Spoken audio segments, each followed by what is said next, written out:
Hey, what is going on, guys? It's time to take a look at another Attack Girl kit here from Eastern Model. This one would be the White Tiger kit.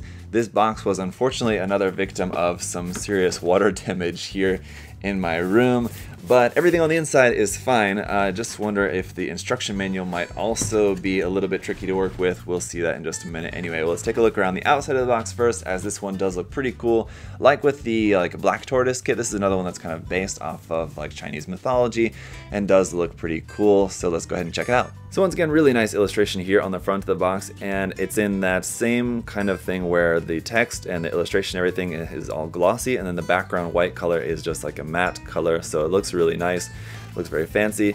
We'll look around here on the sides of the box, basically just kind of the same thing there. On the bottom of the box there you can see what it's going to look like front and back. It's got these big massive kind of arm claw things out the back. So we'll see how those end up working, but it looks pretty cool. You got basically the main body with just a little bit of armor on it, and then the main weapon is just those big massive claws. So there it is without the claws and everything, so you can see just like kind of the main body with the armor. I'm not sure how much of that armor we can take off to have like the kind of unarmored version, which is usually kind of a thing with these kits. Oh, but here it is on the other side, so there you go.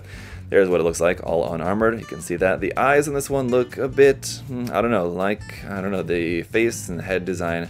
Not too sure about that, but you got some options here for the face. As you can see, there's those. It looks like you're also going to have an option for making kind of like tiger ears, I guess, on that. Anyway, it's the thing. And then there's a little bit about the detail of the articulation of the big massive arms on the back. So obviously those are going to be nicely articulated. Now the test is going to be to find out how bad the damage is on the manual. Now, I know that the manual was wet and I set it out to dry. But the problem is just going to see, making sure that no pages are going to be stuck together, and it seems fine, so that's good.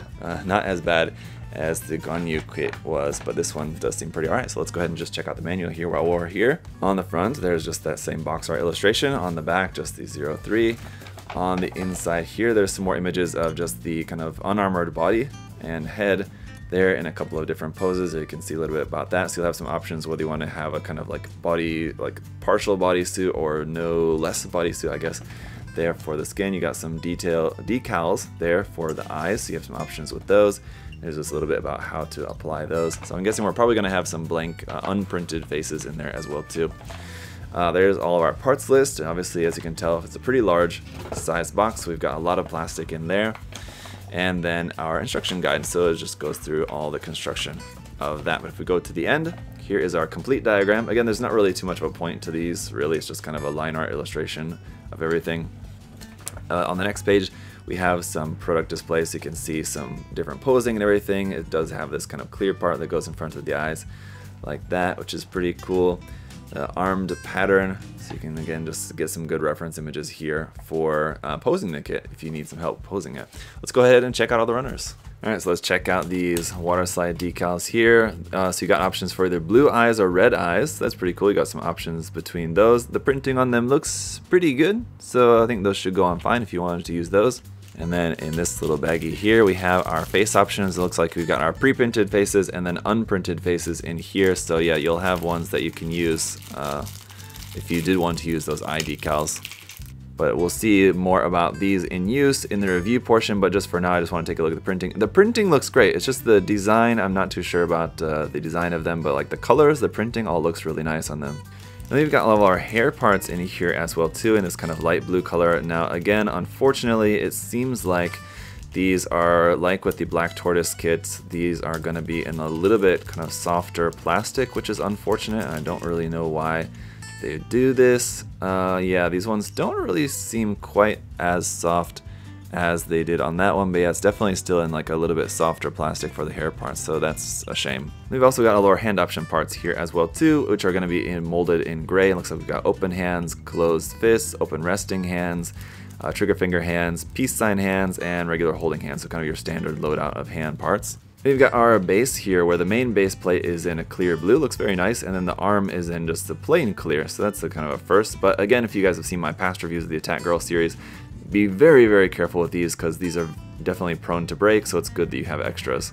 Alright, then getting into it here with runner A, which is in flesh tone here, obviously, and this one is just marked Attack Girl Body Type 3 is the runner marking label for this. Runner B here is in gray, and it's going to be some different body parts and some armor parts and all of that. And we do also have a another runner B, which is a copy of this middle section of the runner right there. Then we've also got a runner B1 for some more flesh tone parts here. Then we've got this big massive C runner here, which is in black. It's all parts specific to this particular kit. The runner is labeled for the Baihu, or the white tiger, there at the top. So we got 2 of those. Runner D1 is just some generic Attack Girls parts here and molded in gray. D2 is some little detail pieces there in black. D3 is some more pieces here in black. And then runner D4 is some pieces here in white, and then we've got 2 of this D4 runner. Runner E1, some more pieces here in white, and the same thing for runner E2, just some more pieces there in white. Runner F is another pretty large, sizable runner here with a bunch more white armor pieces there. You can see some very sharp claw bits on there, for example, as well too. And we got 2 of this F runner. Runner G1 is some parts here in clear blue, and runner G2 is a copy of that runner like so, with a few more parts there at the top half. And lastly, runner G2 is some clear yellow parts for the kit, and all the clear parts do look pretty nice. So that's everything, guys. As you can see, as usual, there's a lot of stuff there in the box for us to build up. Let me go ahead and do that, and then we'll see how the kit looks. Alright guys, here she is all built up, and again, like with the other kits in the Attack Girl line, very impressive, definitely a very solid kit. Everything was a good fit. You don't really have anything being too loose or anything like that. A lot of part separation in there. As you can see, there's just tons of color. That's kind of one of the things that I almost kind of don't like about this a little bit. There's a little bit too much color separation going on there. It's just like it's like looking at a mosaic sort of or something. I don't know. Looking at like the arms and legs, the armored sections are just there's a ton of color separation in there, which I mean is going to be very cool if you decide to go ahead and paint the kit as well too. I mean, you could do some really cool stuff with that. You could even flatten that out if you wanted to make it not quite so color separated. You could get rid of one of the colors in certain areas or something like that. But man, it definitely is an impressive looking kit, and this is without the big equipment on there. So once we add that on there, it's going to be even more impressive. But definitely once again, a really nice kit here, it looks like. So let's go ahead and take a look in closer detail. So your accessories are basically just going to be the stand, which is the same like we've seen with the other kits. Again, just a warning to you guys, if you're getting any of these that are all using the same parts for the stand, just be very careful bending these. They seem to be much better done when you take them apart and then put them back on rather than trying to actually bend them. But the thing is that they're just super tight. So just be really careful when you're bending them. You know, take your time, be really deliberate moving that, because these really break very easily. Then of course you have all your parts basically for making the unarmored version. So you have unarmored legs and arms and body parts in there basically for this midsection here. You can make this entirely white or entirely skin tone, or like half and half like I'd have it here, or you can have it inverse if you wanted to, like have the middle part white and the sides the flesh tone, for example. So you can play around with that if you want. Then you have your different hair parts for the kind of unarmored head and your different hand option parts. We'll see all those in action here shortly.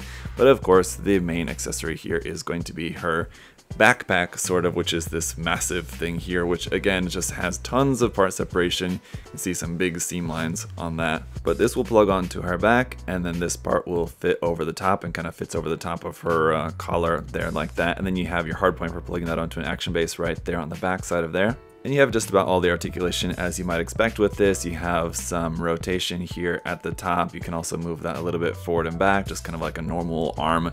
You have some movement out here on the sides as well too, and some rotation there. Then kind of what would be sort of the elbow joint of the big arms. You've got a double joint there, so you get a nice full bend with that.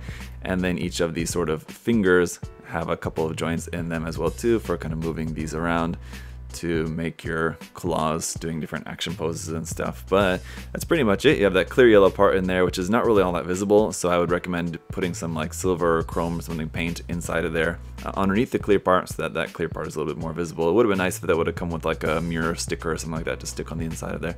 Would have made it a lot more visible. But again, you got tons of detail around on this, so they look really nice. Tons of color separation and everything. Again, just this big seam line here and a little one there.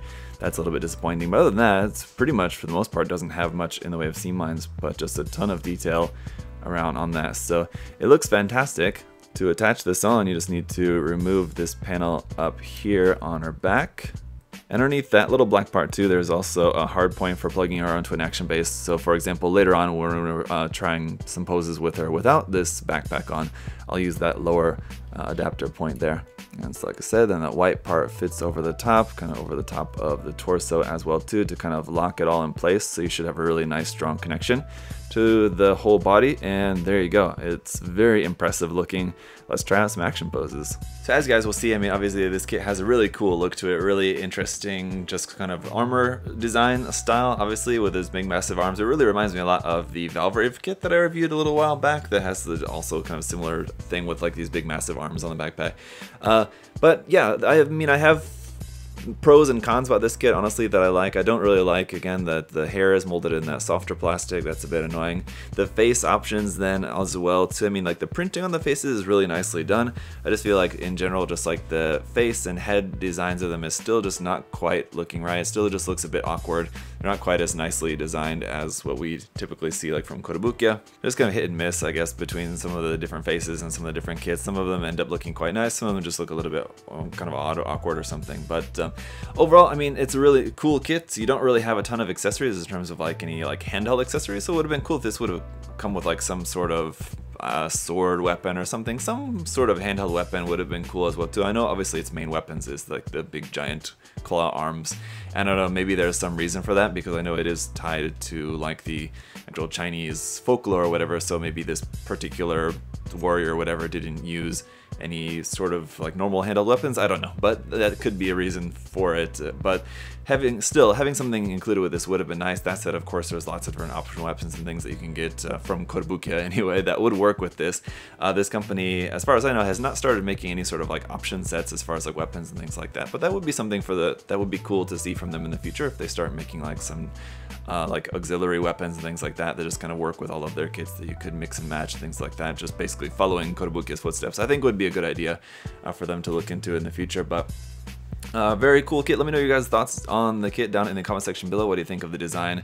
Are you into this line? Are you not so much into the designs? Let me know your thoughts. And of course, you guys can check these kits out all at USA Gundam Store. We're selling them there, and you guys can of course find a link to USA Gundam Store down in the video description below, as well as the coupon code there for you guys to use as well too, to save yourself some money there on the website. So check that out. Thank you all so much for your support, liking the video, commenting, subscribing, all that is greatly appreciated as well. And just thank you guys all so much for watching today. I'll see you guys all in the next video.